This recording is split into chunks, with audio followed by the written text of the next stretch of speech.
Hello, everyone, and welcome to the launch of this third book in the NORRAG series on international education and development.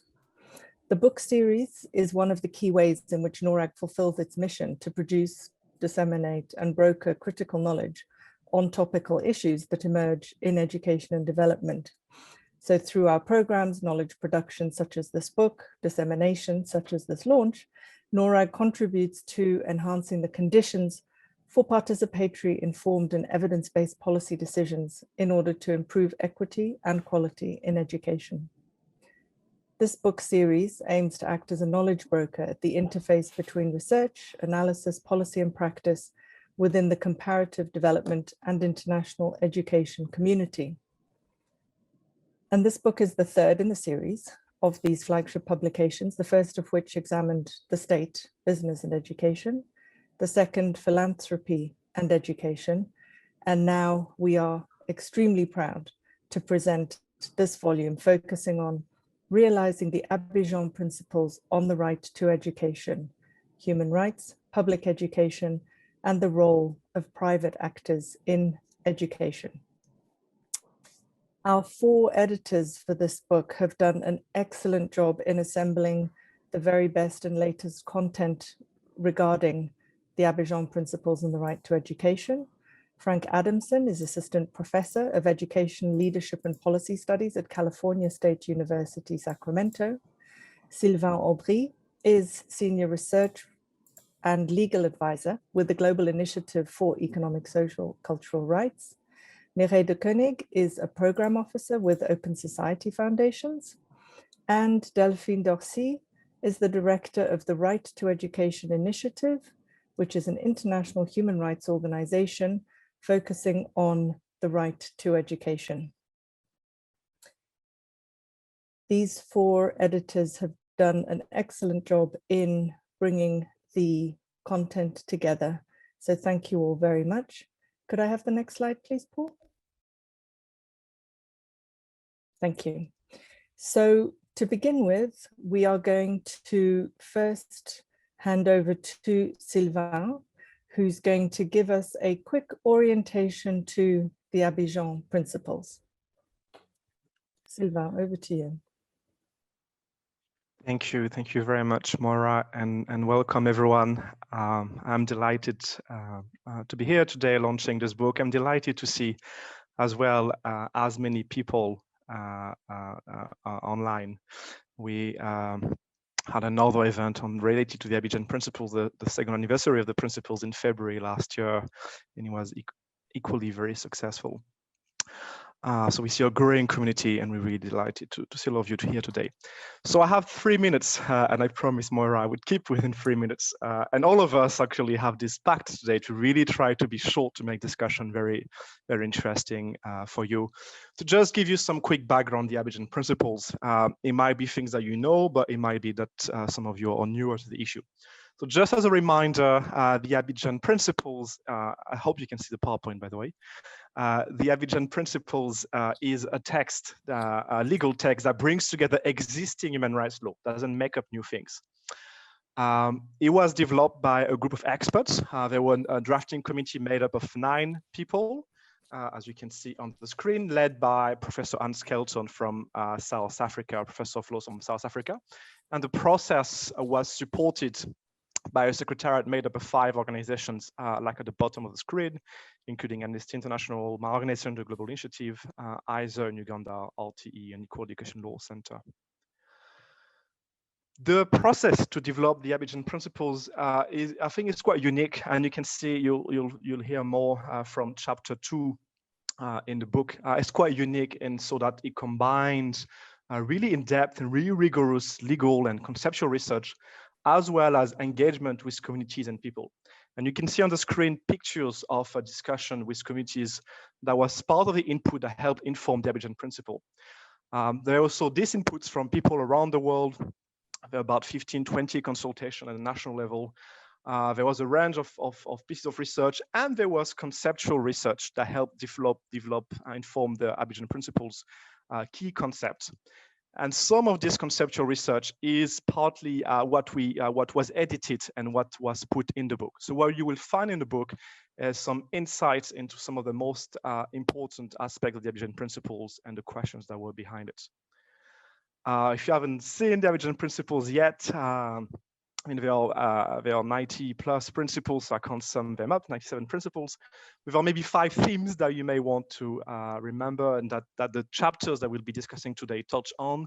The Abidjan principles develop on the state's obligation to provide public education, to regulate private actors in education, to address PPPs in education, and they also look at the role of donors and accountability mechanisms.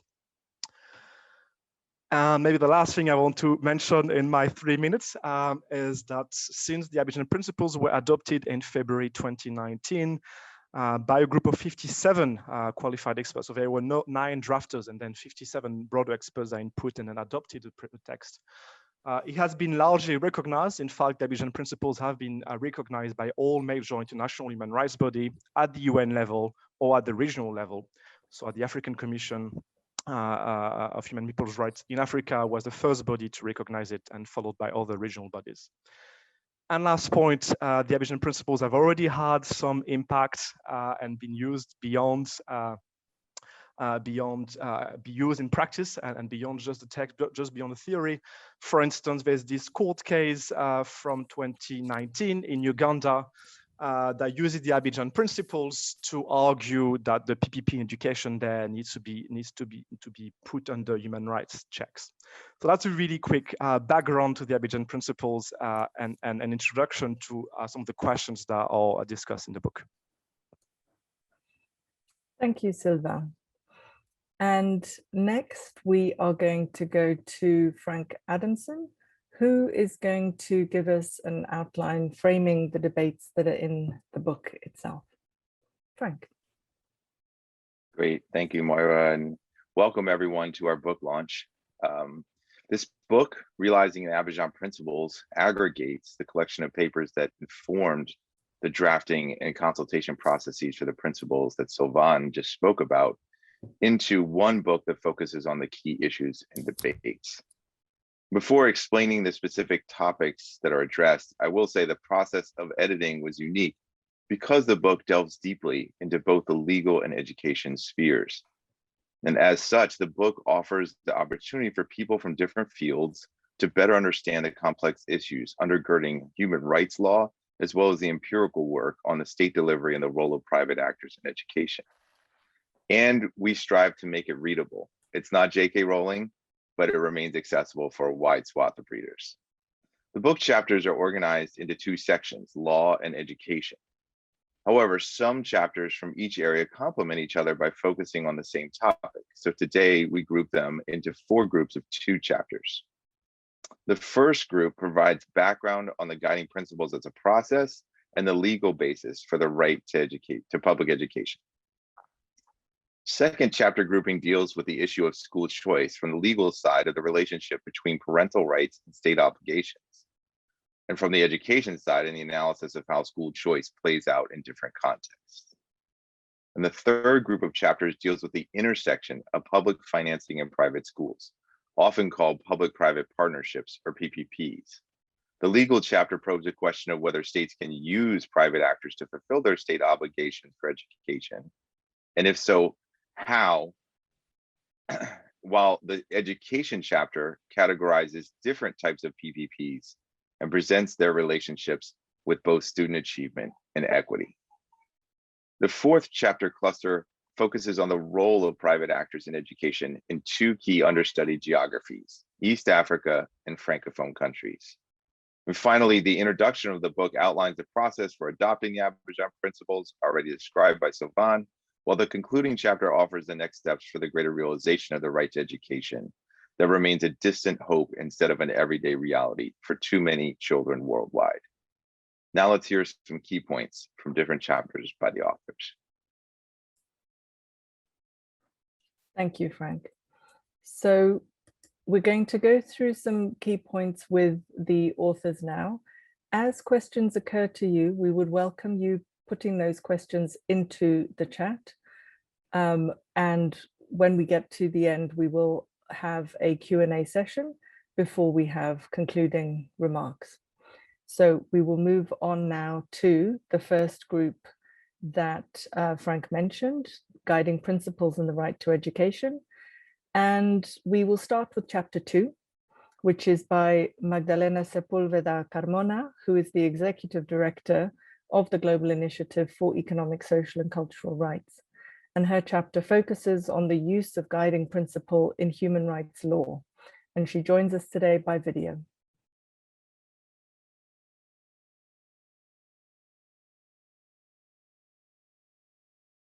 Since the late 80s, academics, practitioners, and human rights bodies have adopted several human rights principles to further clarify existing norms and standards. Regardless the important standard-setting role of these principles, information about the adoption process of various guiding principles remains piecemeal. The chapter tries to fill that gap by first examining the legal weight of these documents, their objectives, and the various ways by which existing documents have been drafted. Then, it elaborates on a series of factors that determine the legitimacy of such human rights principles in the eye of states and other actors. Finally, the chapter seeks to position the Abidjan principles within this broader context. What do they aim to resolve? How do they insert in the standard-setting process of human rights norm? And why can the Abidjan principles and their adopters claim legitimacy? Is there any unique characteristic to this process that could explain his quick endorsement? All these questions are addressed in the chapter that I invite you to read. Thank you, Magdalena, for that first teaser of that chapter. Next, we're going to take a look at chapter 3, which is from Jacqueline Mowbray, who's an associate professor at the University of Sydney Law School. She's also the external legal advisor to the Commonwealth of Australia's Parliamentary Joint Committee on Human Rights. Her chapter addresses the question of whether a right to publication exists, and she also joins us by video.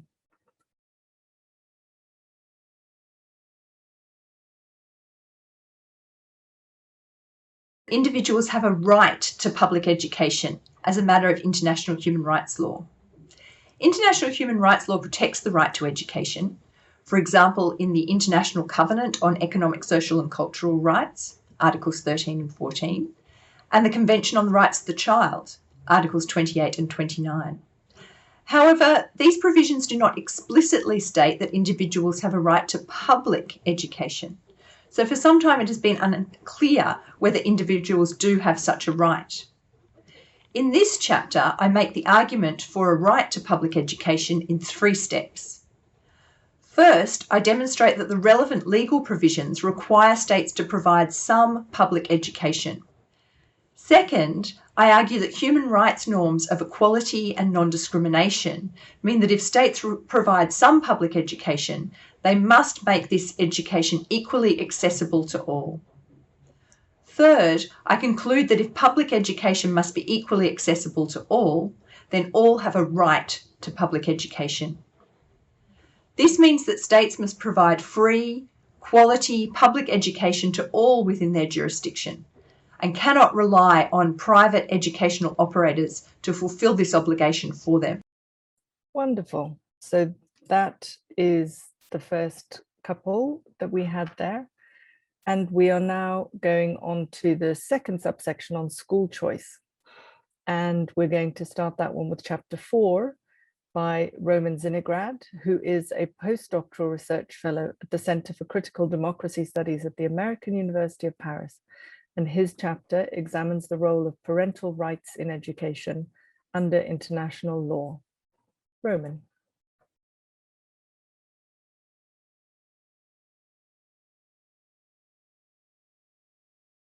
What role should parents have in the education of their children? Translated into the language of human rights, the question splits into 1. What is the scope of the parental right in education, or how much control parents have over the substance of education? And 2. Is this a negative or a positive right, which means who is paying for the education the child receives, the parents or the state? Both questions depend on the relative strength of the parental right vis-à-vis the children's own right to receive education in the interests of the state. My chapter analyzes the parental right as it is established and interpreted in international human rights law. The scope and nature of the parental right in education stirs heated debates among researchers, lawyers, and activists. On the one end of the spectrum, liberal philosophers argue that the very notion of parental rights is misleading. Parents do not have a right to determine what their child studies in school, but only a privilege to do so. This privilege may, and according to this approach, must be substantially limited so as to guarantee a comprehensive liberal education to all children. Scholars on the other end of the spectrum assert that the parent's educational authority is grounded in a fundamental right to decide what contents and values are introduced to their children. The state's role, according to this approach, is limited to fulfilling the parent's will by providing the infrastructure and subsidies that would guarantee the child receives whatever education is chosen by the parent. Most constitutional democratic regimes opt for a middle ground in this debate. They incentivize parents to send their children to a public school and provide partial to no subsidies to alternative education, but determined parents are also able to educate their children in private schools or at home, most often with little to no oversight. As to international law, it recognizes the parental right along with the child's right to education in a way that de facto accommodates the educational systems of most democracies, both those who interpret it very broadly and those who significantly restrict its scope. Yet, in doing so, it provides essential arguments that allow to structure the debate on the balance between the interests of children, their parents, and the state, which I analyze in this chapter. Thank you very much, Roman. And chapter 6 now is from Johanna Harma, who is a writer and researcher who's conducted extensive research on low-fee private schools targeting low-income areas of countries in sub-Saharan Africa. And Joanna's chapter analyzes the evidence on school choice in different country contexts. Hi, good afternoon, everyone. Nice to be with everybody. And I really also very much enjoyed being part of this project. So my chapter goes into school choice more from the family sort of standpoint. Some of the law on this area is drawn on it at the beginning of the chapter, a little bit looking at the fact that there is supposed to be a right to send your child to a private school if you want, or to run a private school if that's the way you want to come at this. But then I look in the chapter into what choice really means. It's considered for some people crucial elements of living in a free democratic state. Choice is considered to have real value and merit in and of itself.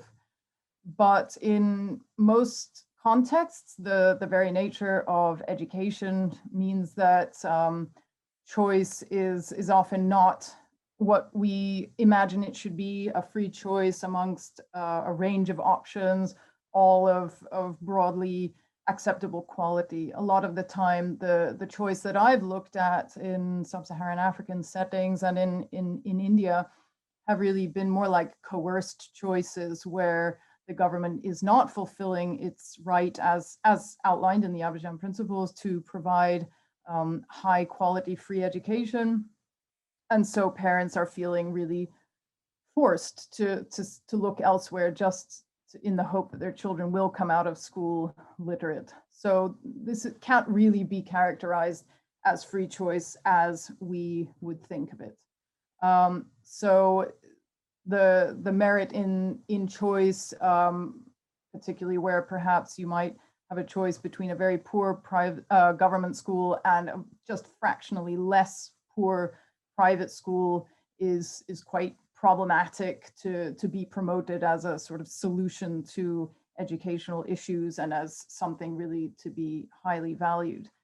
So the chapter goes into these questions in contexts where choice has been purposefully injected, such as in Sweden, and in other contexts where it has come about really from the grassroots with private schools mushrooming, as they say, as a sort of crisis response to government's failing provision.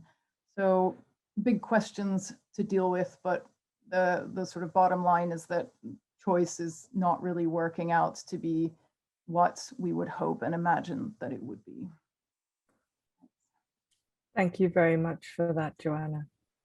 And our third group now is 2 chapters that examine public-private partnerships in education. So chapter 5 is written by Sandra Fredman, who is professor of the laws of the British Commonwealth and the USA at the University of Oxford. She's a fellow of the British Academy and became a Queen's Counsel honoris causa in 2012. And her chapter asks if states can fulfill their obligation to provide free and compulsory education by funding private actors to do so. And Sandra is also joining us by video.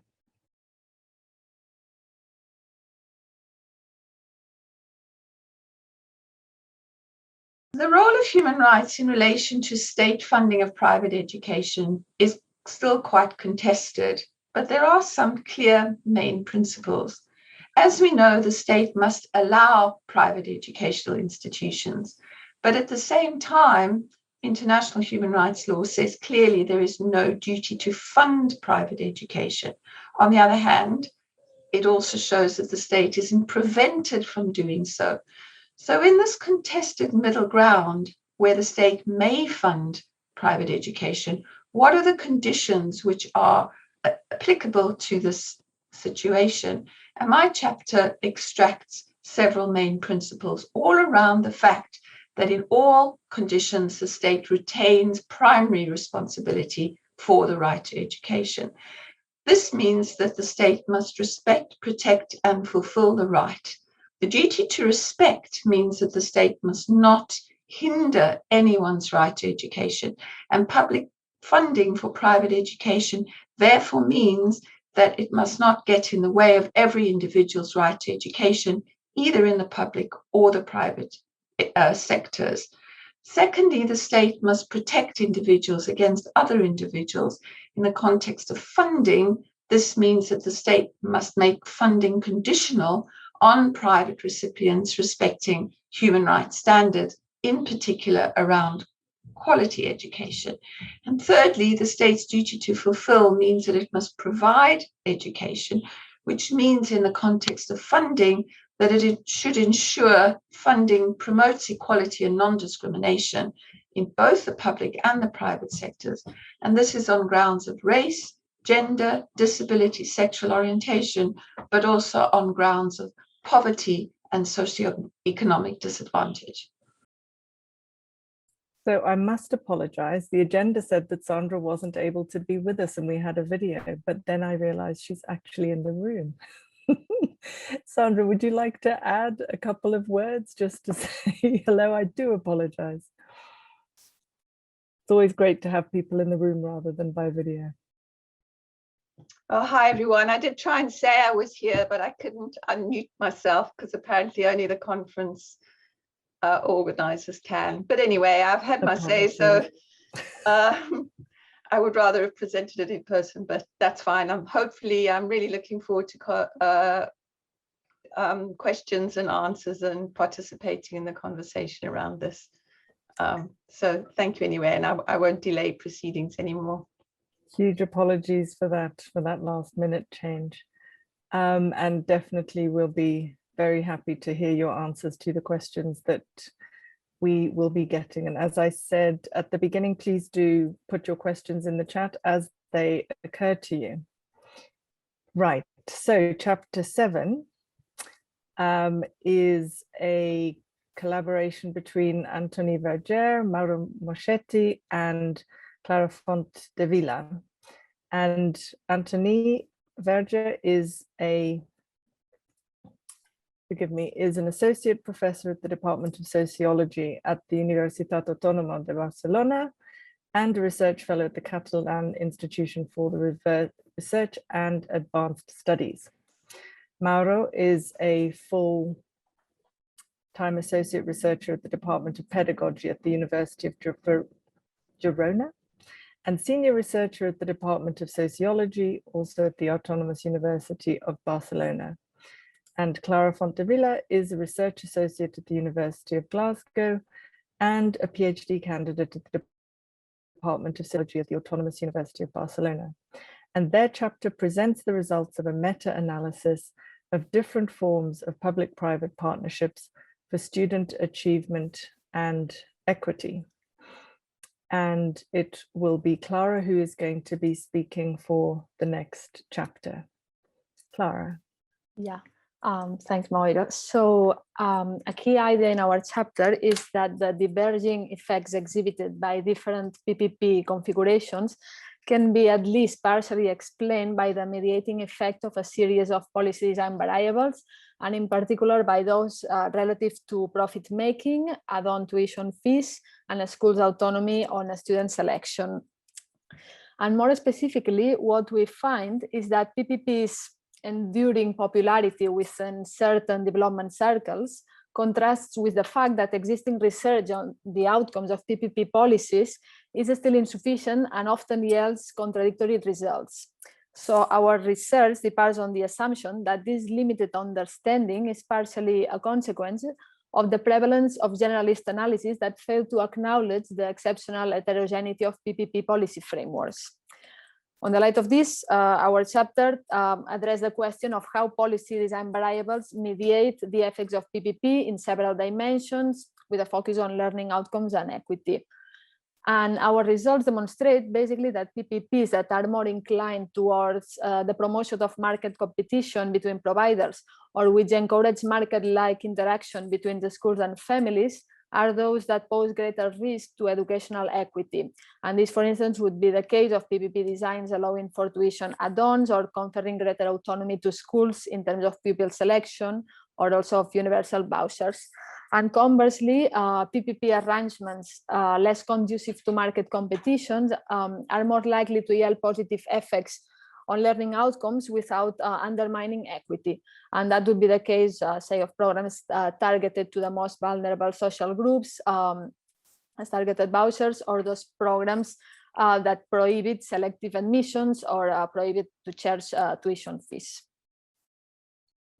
Thank you, Clara.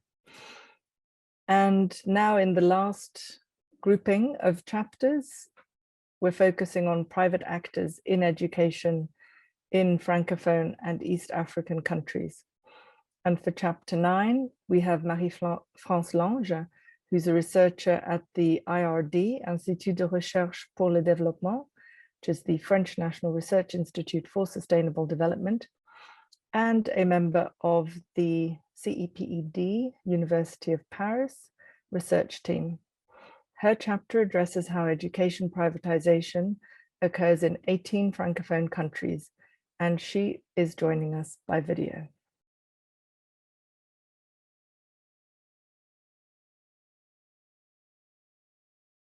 Ce chapitre porte sur l'évolution et les formes de la privatisation de l'éducation dans les pays francophones.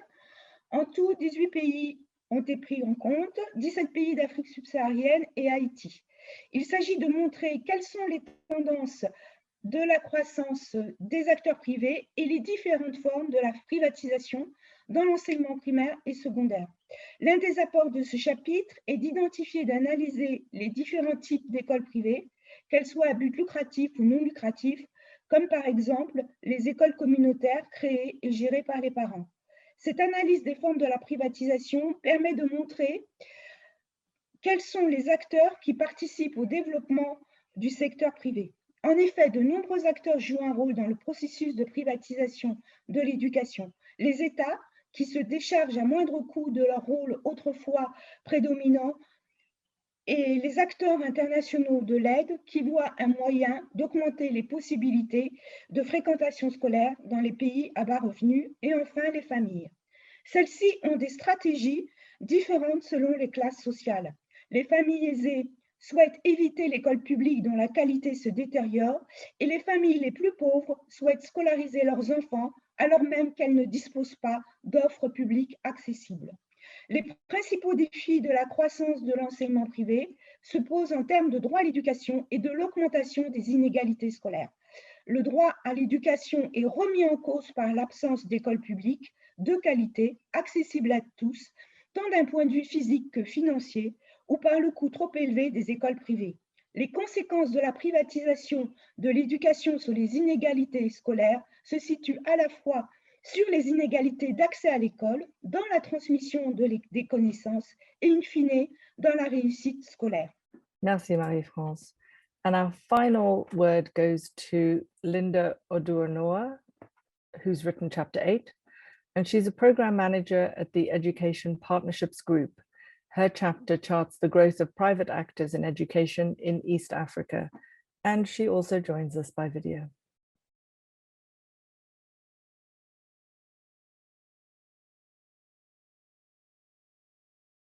There is an increasingly varied mix of education provision within the East African region.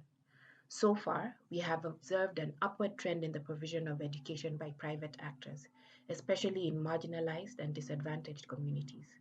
What my chapter presents is a short story of sorts of the evolution of private provision in East Africa. It touches on the nature and character of private actors present in the region, the regulatory landscape, the triggers for expansion of private provision, and lastly, the documented impact of these trends on the children and communities in which they reside. The outcome and impact thus far, as you will see, has been quite mixed. Given the already overwhelming demand for free quality education, and especially in light of the impact of the COVID-19 pandemic, my chapter hopes to present key considerations that should be kept in mind, both from a regulatory and implementation perspective. As actors present themselves to fill this gap now, their interventions should be grounded in the realities of our context, keeping in mind our colonial histories, the influences of bilateral aid and donors, intersectionality, politics, the impact of rising inequality, and so on. What does remain is that access to free quality public education needs to improve, and as such, an underlying thread in my chapter is the urgent need to critically understand the impact of public sector reform approaches and strategies, and the need to learn from the choices we've made and the mistakes of our past, so that all children can enjoy their right to education. Thank you all very much for those whirlwind presentations, a whirlwind ride through this very important book on realizing the right to education and the importance of the Abidjan principles in allowing that to happen. So just to remind you that the chat function in the middle bottom of your screen, usually, depending on the setup, if you're on a phone, it might be in a different place, is there for you to type in your questions. And we would be very happy to take those questions. We have one already, and we would love to see some more. The first question comes from Peter Hill-Larsen. Peter, would you like to ask your question? We can unmute you, or would you like me to read it out?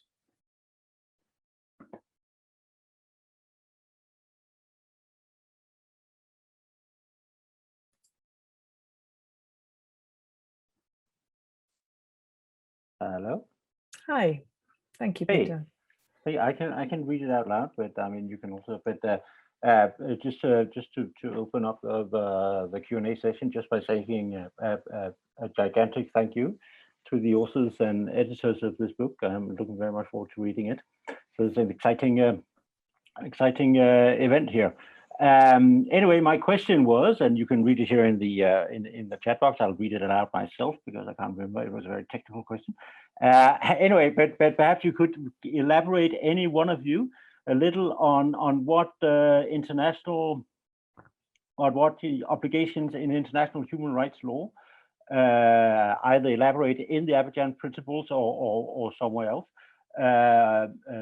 What obligations are placed on international organizations who either work directly with private providers or perhaps more often work through technical or financial support, like many of the UN organizations and others, with governments who are either considering to engage with or already relies to some extent on private providers and public-private partnerships.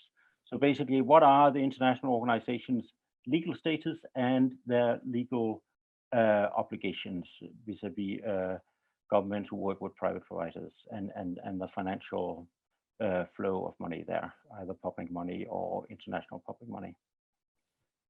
Right. So excellent question to get us started off. Sandy, would you like to take that one first? We've got a question here on private providers and PPPs, and then maybe some others can join in.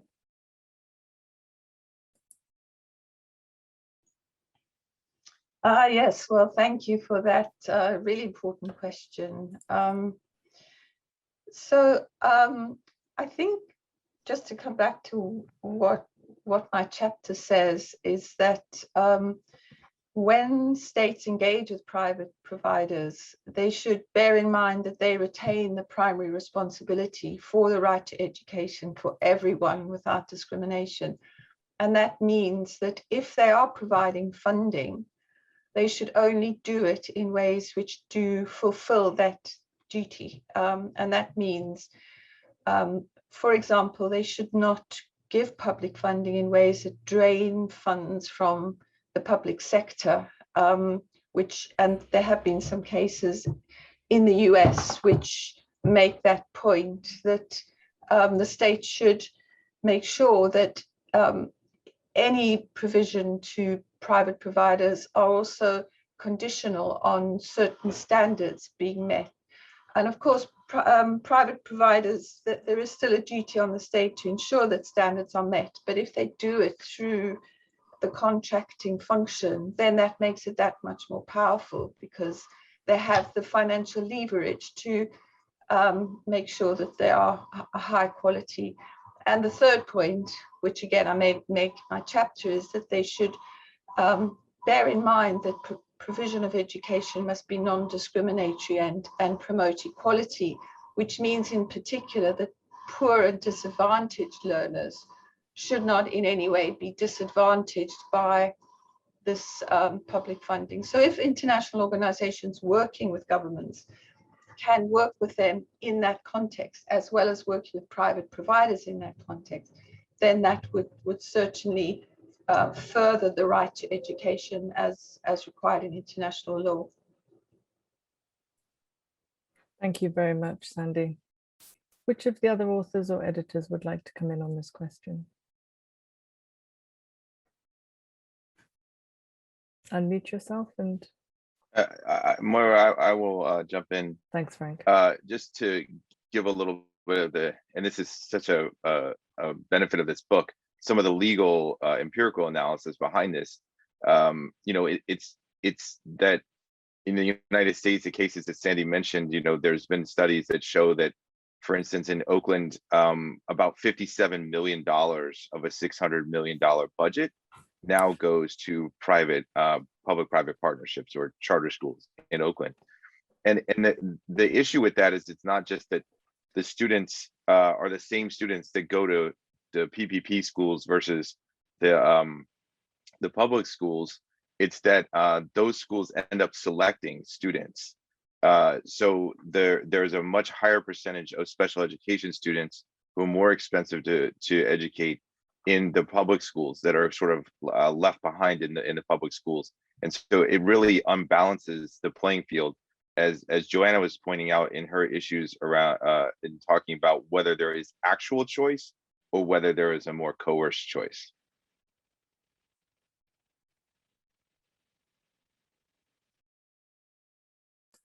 Silva, did you want to speak to the comment you put in the chat? Sure, I can. I see there's another question that also relate from Klaus afterwards. But yes, in fact, there's no. It's interesting. There's you made me think, Peter, that there's no chapter in the book that deals explicitly with this question about how does this apply to different forms of actors, and how do international organizations do they have obligations? But I think it's largely because this question has been dealt with in other places, including the 2010 Maastricht principles on extraterritorial obligations. It's interesting because those principles, these 2010 ETO principles, Maastricht principles, they inform the Abidjan principles in terms of process, and we explained that in the chapter. But content-wise as well, they were very important in informing the content of the Abidjan principles. And so I put in the chat a couple of principles that I think are very relevant. But certainly I think now it's really well accepted in international law that you cannot, as a state, just become a member of international organization and give some power to this international organization to do development aid for you or something like that, and say, and if they do that for me, if they don't carry the obligations that I have. So by extension, a body like the Global Partnership for Education, for instance, or UNESCO, because they are made up of states, they carry the obligations carried by the state. I think it's pretty well accepted standard. This is reflecting the Abidjan principles and on those principles I mentioned. It's just not dealt with book chapters, I think, very directly.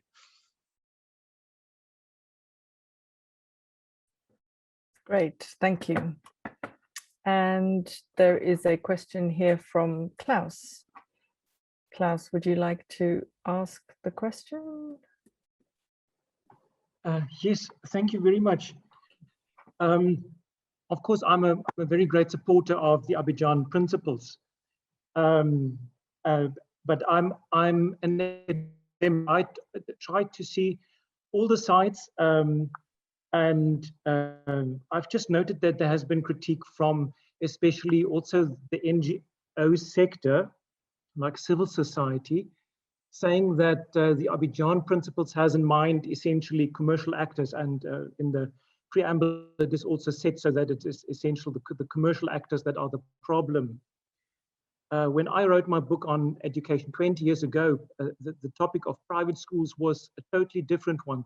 So the private schools we had then were schools from civil society, and they played an important role. And some people feel that the Abidjan principles maybe treat all kind of schools in the same way, and they kind of feel a bit offended. I know of initiatives that are about to start formulating guidelines to add to the Abidjan principles because they think something is missing there. That's a general question to all the people that worked on drafting the principles, what their views on this are. Because I'm writing on this myself, and it is not easy to find answers to those questions. Perhaps just one more addition. In the Netherlands, for example, it's a country which almost has 50% of their schools are private schools, but the Netherlands is a country known to have a very high quality of education. And those schools are very strictly supervised, but they get exactly the same funding as public schools. So you see, my question is aimed at, must we have more distinctions, differentiation perhaps? Thank you, Klaus. Could I suggest maybe Tony coming in first on this one, or one of the other authors? Any volunteers?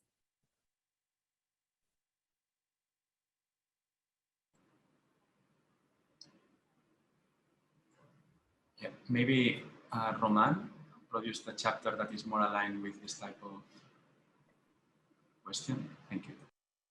Thanks, Tony. Yeah, just very shortly, sorry, what's that? I said the ball has been passed. Right.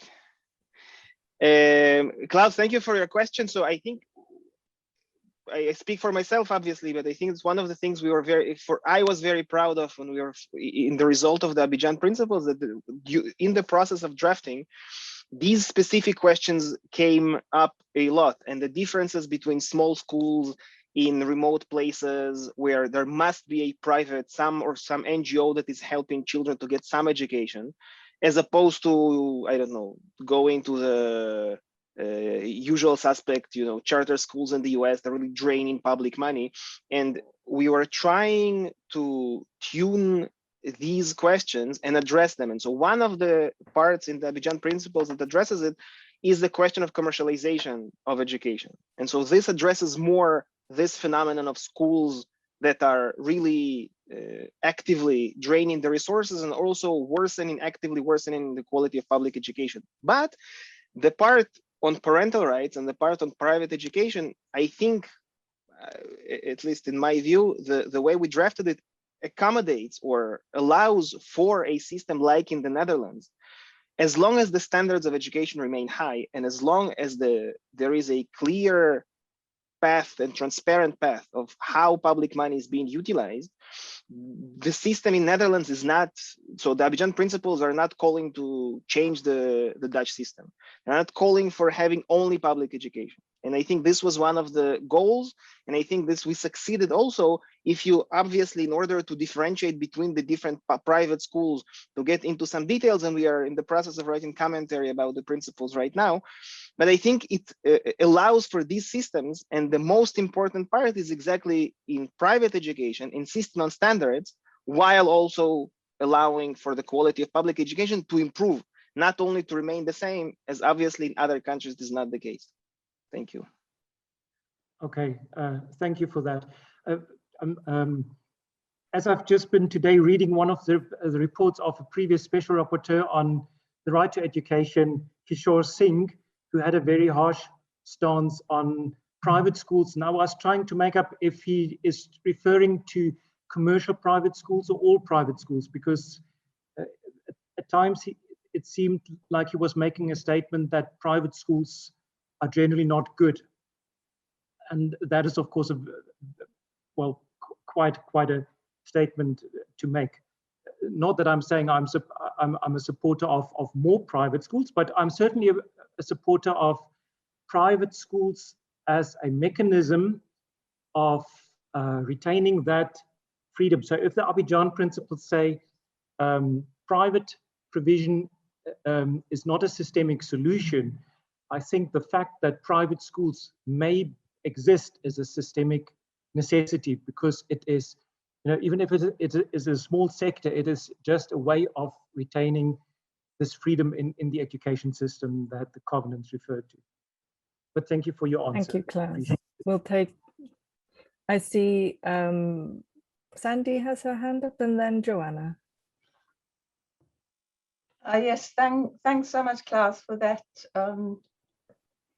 really challenging question. I think we distinguished very clearly in the principles between the freedom to have private schools on the one hand, and the state's duties, and particularly in relation to funding, whether the state has to fund those schools. So particularly in the section on funding, we tried to make it very clear that whether or not the state funds private schools under, as Roman said, under the liberty part, there must be the liberty to have private education.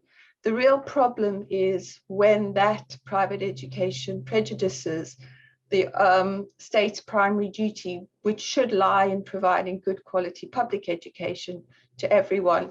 And the principles on funding really don't say you can never fund, but they do keep a very careful look at under what conditions that funding can take place, which does in effect distinguish between funding schools which are then commercial and drain away public funds from the public sector and prejudice the possibility of the state from providing good quality public education, and allow the state even to abdicate its responsibility to do that, which has happened in many places, and funding which can actually enhance equality and non-discrimination. These are very stringent conditions, and some of what the intention is that can really helpfully and in a nuanced way distinguish between private education, which is commercial and which is draining public funds and which is actually segregating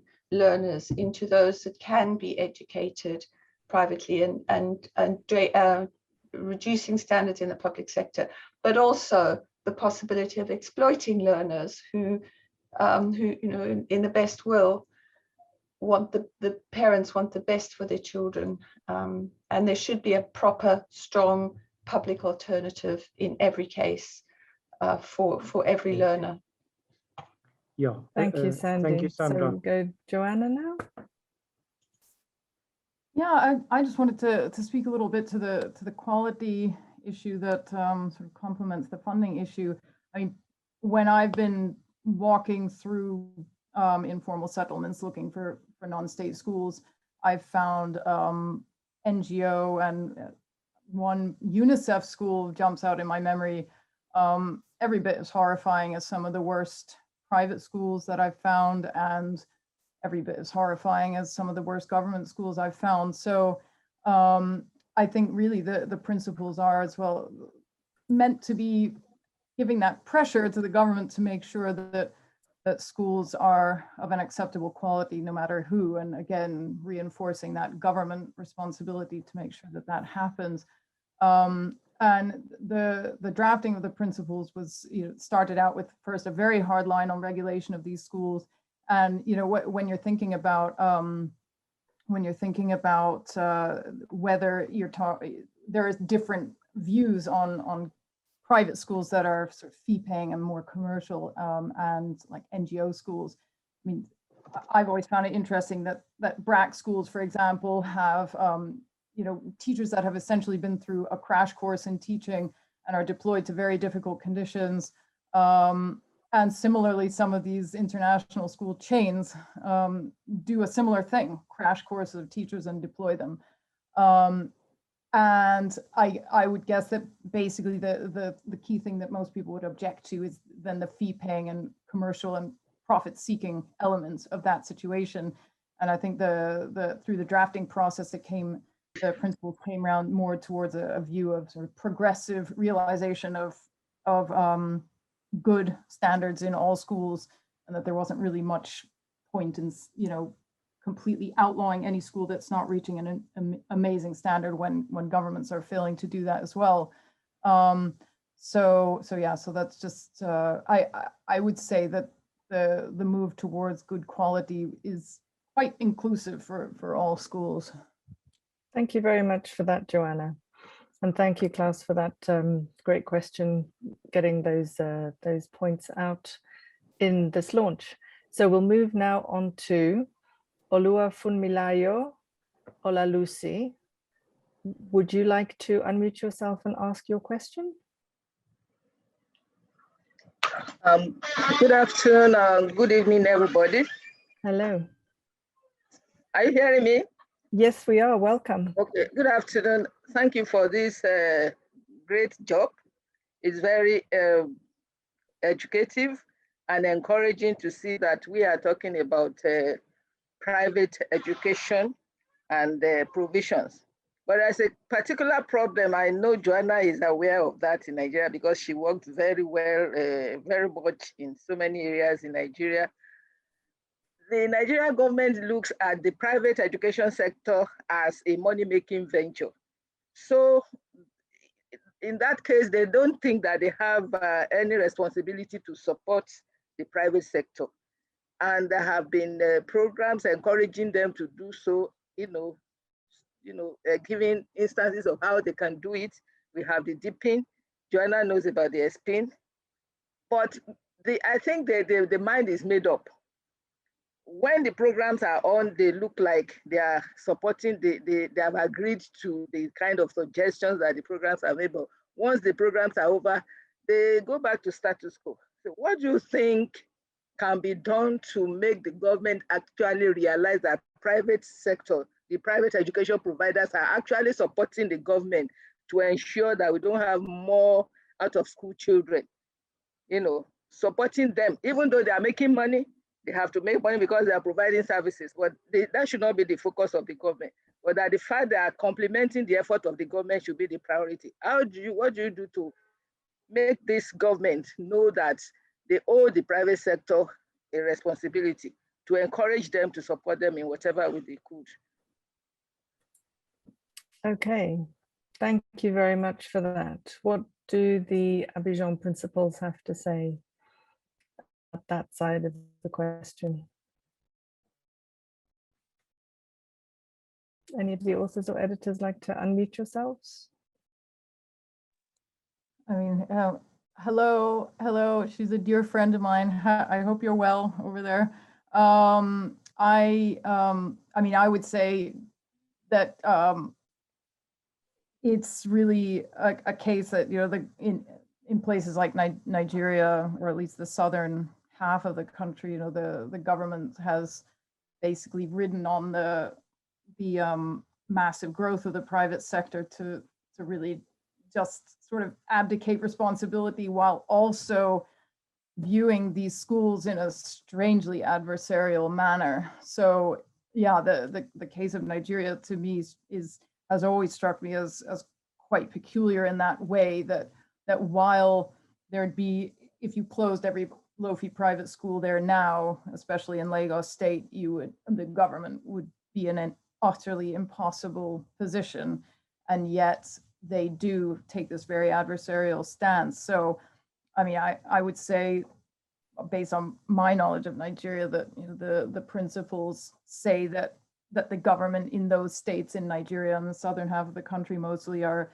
you know, woefully falling short of their obligations to fund, for sure. I mean, if the state budgets had to contend with providing a good quality education for all of Lagos State's children and all the other southern states where private schooling is rife, it would be a crisis of enormous proportions if suddenly the government was to fulfill its obligations. They're basically leaving it to parents to fund the the majority of schooling in those states, and they're leaving it to private providers to pick up the slack in provision. Thank you very much. Right, the next question we have is from Ian Hopwood. Ian, okay. Hi. Hello, let me open my camera so I'm on the air.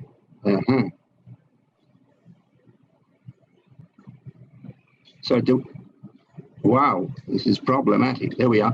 Okay, hello everybody. Thanks, a great presentation. We're all in agreement with human rights, equity, equality, universal access and quality. But the real world is surrounding us. And in West Africa, we have government budgets of $500 per head for everything, of which maybe 20% might go to education if we're lucky. And still with 40 to 50% of children out of school between the 6 to 16 group, although many are in primary school, but taking the whole range, many are out. Quality is very poor for many of those pupils at school, and many are out. So we really have an issue of resource gap between the model as it has developed over time and the available resources. So what do? I don't know. I wonder how far the book gets into really totally rethinking the model, so that, or the models, diversity of approaches, so that we do get education which is of a certain quality, which is not just schooling, which is more consistent with the needs of the economy, with the values of families, many of whom are not necessarily in tune with the modern school or the classic post-colonial school. So I think we have a huge problem, a huge crisis, which it's good to talk about the state's right to provide education, but really then in concrete terms, how can this be handled? So that is my plea for some guidance. Thank you so much, and congratulations to all the authors. Thank you, Ian. Who would like to come in on this?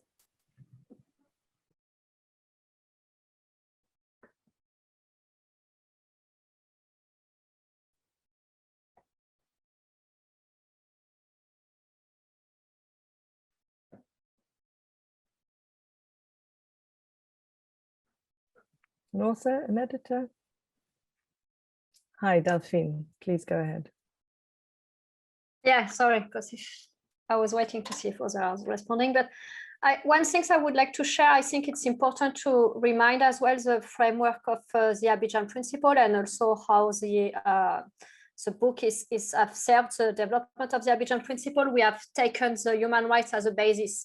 And so how this is developed is the way, like how the human rights framework and principle, which are achieving the right to education and having education as a human rights, which is not just providing education, but having education which respects the principle of equality, non-discrimination, and ensuring we realize the right to education for all. And this is the aim behind this development of the Abidjan principle to try to unpack what is there when we take human rights as a basis. And so the thing is, and this responds partly to Ian's question, and it was another question about how to accommodate a low-fee private school as well. I mean, the idea is not to accommodate what the situation is when the situation is not going well, and we are not delivering education for all. There are huge inequalities. Inequalities have increased during the COVID-19 pandemic. We've seen that. And so what the Abidjan principle and referring to the right to education and human rights is to set the principle which should refer and where we have to tend towards and where we should go, not to just go in a lawyer level and say like, this is an issue, we are problematic, so how we can meet we can adapt to the problem. So I think it's always to make the efforts towards realizing this right to education. And in terms of financings, we know there are some money there available. It's just like the money is not directed toward education, is not prioritizing, for instance, marginalized group or public education. And this is the type of question that are put in the table when we look again with this human rights lens. So it was just to give this perspective as well, like what is trying to be achieved with this framework. Thank you, Delphine. Okay, so now we have a question from Rita Locatelli. Yeah, hello everybody. I'm very glad to be here and to see many colleagues connected and authors of this contribution. I wanted to make a question, which is a long-standing question and has already partly been answered from previous speakers. So I wanted to ask, what is the very notion of public education? How has this notion been defined in the book? As there are some authors in the literature, of course, who argue that public education can be realized thanks to the efforts of both public and state-subsidized private schools, whereas others who understand public education mainly as an issue of state ownership and as publicly provided education. And connected to this, I wanted to maybe raise another question, which came to my mind while I was listening to the different answers. How can the role of the state be reframed? How can the state itself be reframed in terms of greater participation of citizens, of communities? Because I think that this may give the personal rights not only an individualistic and subjective meaning, but this would imply a more relational conception of human rights in terms of their entitlement and pursuit, regarding the relationship and between persons and with regard to the relationship between persons and goods. So I wanted to raise this couple of questions which are closely interconnected. Thank you. Thank you, Rita. So Sylvain, would you like to take this one? Sure.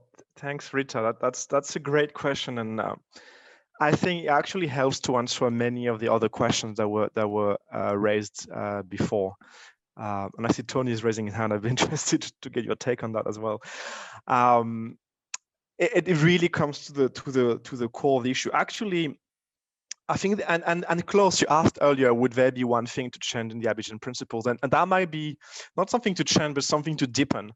So in the Abidjan principle, the guiding principle number 2 defines public education as being any school that is publicly controlled and works for the public good. That is essentially state school, but it does leave an opening without really delving into it. It does leave an opening to other forms of schools that, a true community school, but in the sense, not a community school where the state doesn't care about people and just let them deal on their own, but really let people organize themselves and then and not with the control of a corporation, thing like that. These kind of models are open through the Abidjan principles.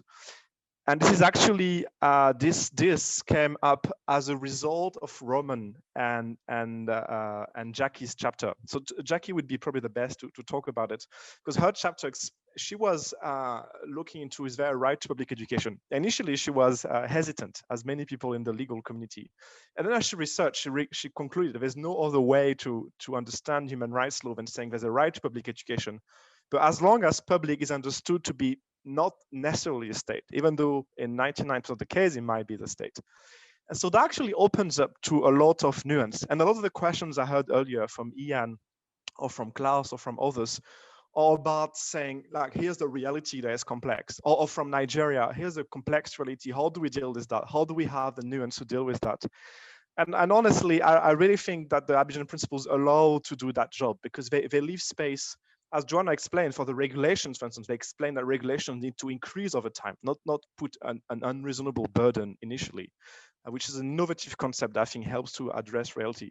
Same on PPPs, and I see, Tony, you have your hand raised, so I'll be interested to hear. But I think one of the really great things I got from Tony, Clara, and Mauro's chapters is how PPPs, I mean, we're putting them all in the same bag, basically, but actually the modalities of PPP, the policy, how you change certain policy parameters in a PPP can mean something completely different, actually. And I think that the Abidjan principles, they try to go into that, to open these boxes of what's a PPP, what's a public school, what's a regulation. And by opening that, you manage to respond to reality in a much more practical way. Now, in practice, to create change, we'll always need political will, and that's, the principles don't solve everything by any means, but at least I think they're a step forward. And this is thanks to the book chapter, I want to insist, because without the book chapters that laid out all these issues I raised, we wouldn't have managed, I think the authors would not have managed to get there. Thank you, Sylvain. Tony.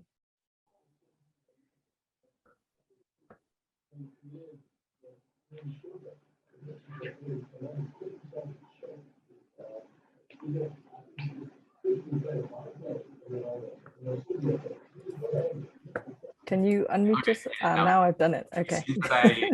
I cannot unmute myself. Apologies. No, it's okay, Moira. Thank you for your question, Rita. I can talk about how we define public and private in our chapter, and not about the whole book. But I think that in the context of the literature on PPPs, the public or private is more defined according to the provision and ownership than according to the funding. So if a school is publicly funded but is privately owned, is a private school. And I think that in most cases, this is the agreement, but it's true that there are some countries like the Netherlands that when they report international statistics, they consider that their private schools that are publicly funded are considered as public. So, which makes things a bit messy when you look at international statistics, and it looks like 100% of the schools in the Netherlands or 95% are public, when we know that there's a lot of private provision, which we would consider private. But then this is like a more objective definition, but then there's a more subjective element to take into consideration in this debate, and is to what extent there are some private schools that can behave like public schools, or that they can have a more inclusive ethos or a more expressive approach to education. And maybe there are public schools that are very competitive and they are selective and they behave like elitist private schools. So this is why also it's important to take into account this subjective element, but of course it's more difficult to quantify. But yeah, this is why sometimes we need to do also qualitative research to understand what are these public and private dynamics happening in real educational settings. Great. Thank you very much, Tony. Okay, and the last two questions that we have both reference COVID, so we'll take them together. We'll hear first from Onyinye.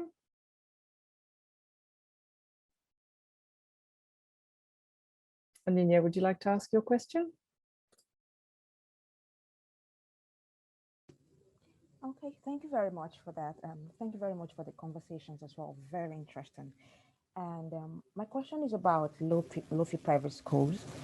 And I do appreciate how difficult and how contested this conversation is, especially with regards to private education.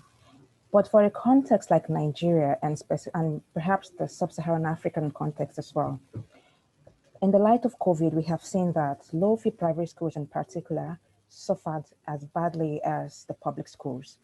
And low-fee private schools mostly exist because of the state's inability to provide access to quality education in some communities and in some areas. And the children and the parents who pay for children to access low-fee private schools are not exactly rich. So you don't, and some of them are as poor or even as rich as the children in public schools, if you want to. But with COVID, we have seen that the low-fee private schools didn't get, like they suffered a lot of them without any support from the state or anywhere. And a number of them had to close down or face several challenges. So what provision can be made for schools like this within the Abidjan principles? And I appreciate that some conversations have tried to answer this, but specifically, how can the state support schools like this? Because I don't, in as much as we can say, oh, they're private and they make profit, but I don't think that the language of commercialization can be ascribed to some of these schools, not the chain ones, but the ones who come out of the communities just to be able to provide for children. I don't think that we can ascribe commercializations to such kind of schools. So in what ways can the state support low-fee private schools, knowing that there are children in those schools as well, and if they shut down, the public schools are overcrowded? And last week in Nigeria, the president just stated that the state is not able to fund education, or the state is not able to revive the standard of education given limited funding. The president said that just this week. So how can the private sector and even the state support these schools that attend to poor children as well? Thank you. Thank you for that. And we'll take the last question from Wariwe at the same time. And then, Wariwe, are you there?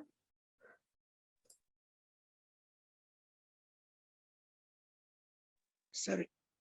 It was not so much, sorry, it was not so much a question, but just to indicate the fragility of the low-cost schools and how vulnerable are children in poor communities, especially the informal settlements, are exposed to really not sustainable education.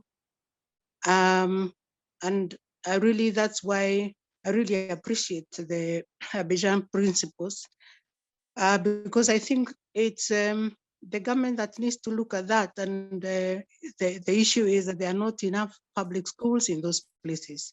So the poor are left to fend for themselves. And when there's a crisis like the pandemic, then they are the greatest losers. So it was not so much as a question, just to affirm what has been presented. Thank you. Thank you very much. Right. Any thoughts from the authors on these issues? Sandy?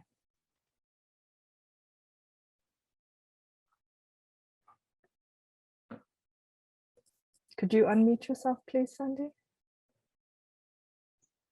Thanks. Apologies. Thanks so much to Onyinye and to Wariwe for these really challenging questions.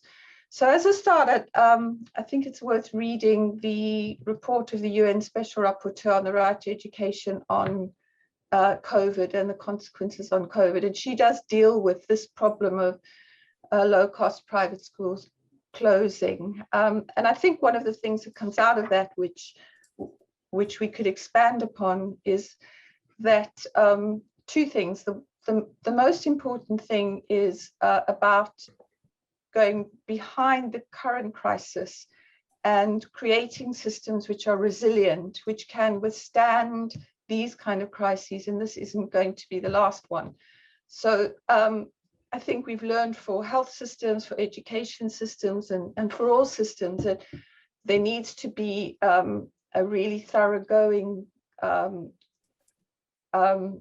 examination into how to create a system which can withstand these kind of shocks. And clearly low-cost private schools, which operate on very thin margins of profitability, cannot be the solution, because as soon as there is some big shock like this, they are the ones that are going to close. And instead of states using what resources they have to kind of revive these schools, the aim would be to invest them in proper, resilient public school systems, which are what, under international law, are the responsibility of the state. So when the government says it doesn't have resources to provide education to all of its population, then that claim needs to be quite closely interrogated to ask where are they spending their resources in a country like Nigeria. That's quite a very pertinent question, because you know, there are resources, but where are they spending them and what priorities are they giving? And in the principles, and I think Sylvain put in, or Delphine put in, the principles about the use of resources, which are really quite challenging for states which are claiming a shortage of resources, and requiring them to be accountable for how they use their resources, and to recognize that the right to education places a duty on states to give priority, to use the maximum available resources for the right to education, and to put that into making sure there is good quality education for every learner. And perhaps the COVID pandemic has shown even more that this isn't feasible, doing it through profit-making schools which operate on margins of profitability, but that needs to be something which the state is committed to with deep foundations that can resist these shocks. And we know that too of health systems. So I think obviously we need to look out for these children now, but we also need to be sure that the solutions are not sticking plaster solutions, which just briefly revive really unsustainable private solutions. Thank you very much. Right, we've got a couple of minutes for Frank and Joanna before we hand over to Delphine and Mireille to close. Frank. Yeah, thanks, Kamara. I think that this issue it really illustrates something I always say, which is that the problem identification is real. There is a lack of access and there is a lack of quality, but the solution has been proven not tenable, right?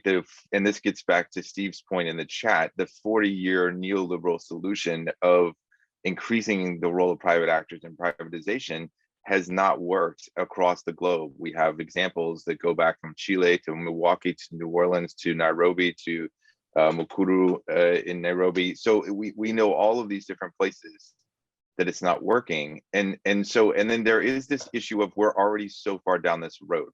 So, you know, the first thing to do, it's like when you get into a conversation and you keep digging the hole, we need to stop digging the hole. And we need to, and this goes to the building on Sandy's point about the necessity of the state, the global north needs to stop financing and supporting this ineffective solution in the global south, and at a debt level in terms of the economics, and also in a strategy level in terms of what recommendations are in the education sector. And we need to shift. And so is that shift happening overnight? No, but things like the Abidjan principles, when they're used in the High Court in Uganda, show that there is now a tool to hold states to account to what their obligation is. And that tool also needs to be, and I think the deployment at the international level is also in great question. And that's part of this conversation, is how do we do this at all of these different levels to actually find what an effective solution is. Thank you. Joanna. Just to be brief, I mean, what I would expect to happen is, I mean, the governments are, the political economy and the optics of supporting these schools that are so terribly shoddy in so many cases. I mean, you know, I know many of them are not that bad at all, but in some places the large numbers of unregistered schools just make it sort of, in a political economy sense, almost impossible to support those schools to get through. And I also just feel like it would be a hiding to nothing to try and get, you know, taking Lagos State as an example, a government that can't manage 1,600 schools isn't going to suddenly be able to support 18,000.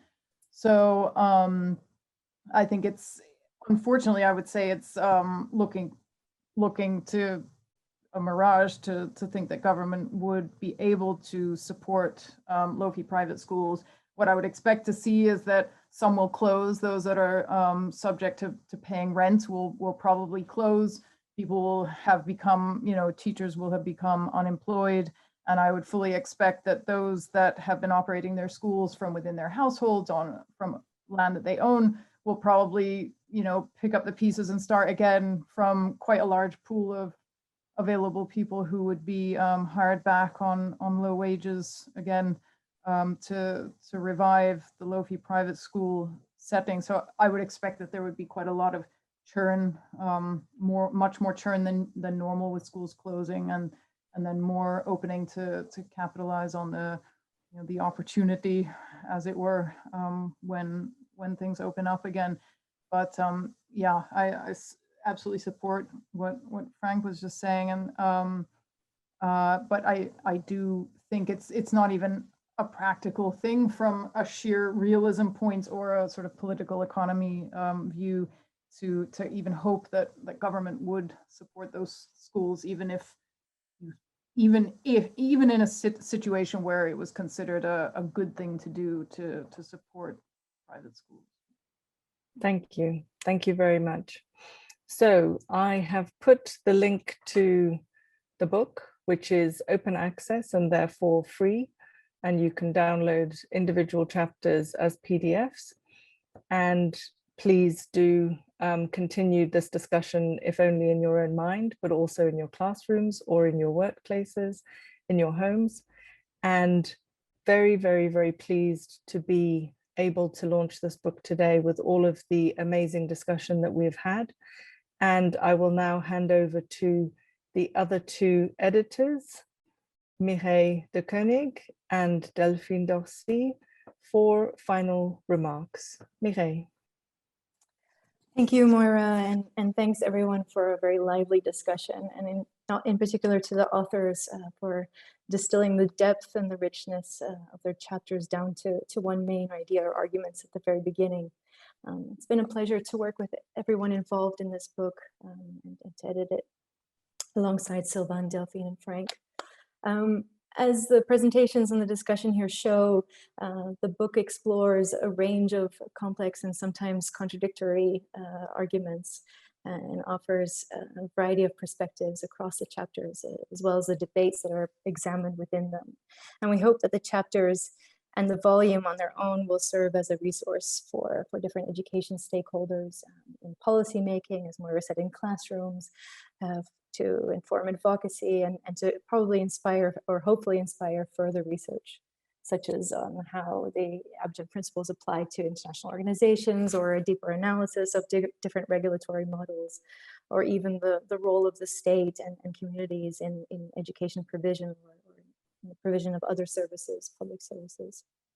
I think one thing that's important to highlight is that the multidisciplinary approach that buttressed the development of the Abidjan principles, including diversity and being broadly inclusive in its process and in involving empirical and normative reflections, rests upon the idea that we set out in the first chapter, that human rights law is meant to be used in practice and in context, which was also the assumption behind the book, drawing from both the legal field and the social sciences. So by bringing these two together, the social sciences provided, or chapters provided, the empirical grounding and the contextual realities, including some of the complex challenges facing education systems that you have contributed here in the discussion, that the normative framework should address. And the legal chapters provide the normative perspective on what is actually acceptable or not under the existing legal framework.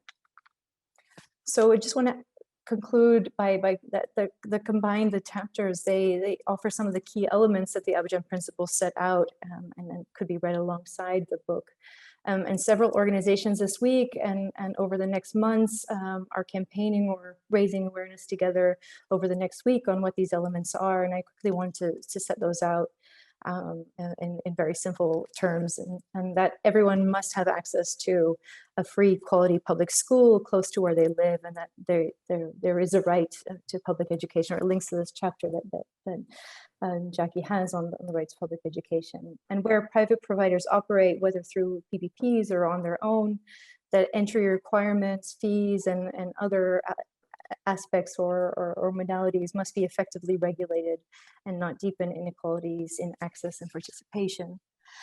And that while states are not prohibited from funding private schools, as Sandy sets out in her chapter, that this should be a temporary measure or only in exceptional circumstances where there is no other adequate option.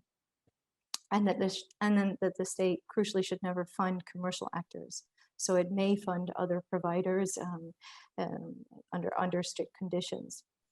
And then finally, that education, or not finally, but importantly, that education systems must be managed democratically and transparently, and should not be commercialized or dominated by commercial actors. So I and all of us here, the authors and editors, we really encourage everyone that participated today to download the chapters. They're free access, as Moira's mentioned, and have a closer read of the analysis and argumentation behind the ideas and the concepts that were presented here today. So thank you. Delphine. Thanks, Mira. So I'm be short because it's already the time. But just to remind, like the title of the book is Realizing the Abidjan Principle. And this word is important. And this has been highlighted in all the discussion today. Like we are far from making the enjoyment of the right to education a reality. And there are efforts to be put by the whole community, by states, but by all of us to achieve that. And when we are speaking about SDG 4 or the commitment made under international law, this is where we want to go. And the Abidjan principles, they are here to provide a guidance on how to go there. So how we can address this question of financing education, how we can mobilize resources, how we can deal with this issue of crisis and temporary measures that can be necessary to compensate when the state is not at its full capacity, for instance. And what will be the content of the right to education and the content of education, and the fact like education should be inclusive and not having necessary private school to grow outside the public education system. How we can learn to live together and develop a society that will benefit all and not just a part of the society. So, and reminding, like, because education is a human right, therefore it's important not only for it's important for individual, but also for the society. And this is all what is behind and how the book have been developed as well to serve this idea of education as a human rights. And as said, like this need to be implemented, not just the Abidjan principle, but also like the right to education.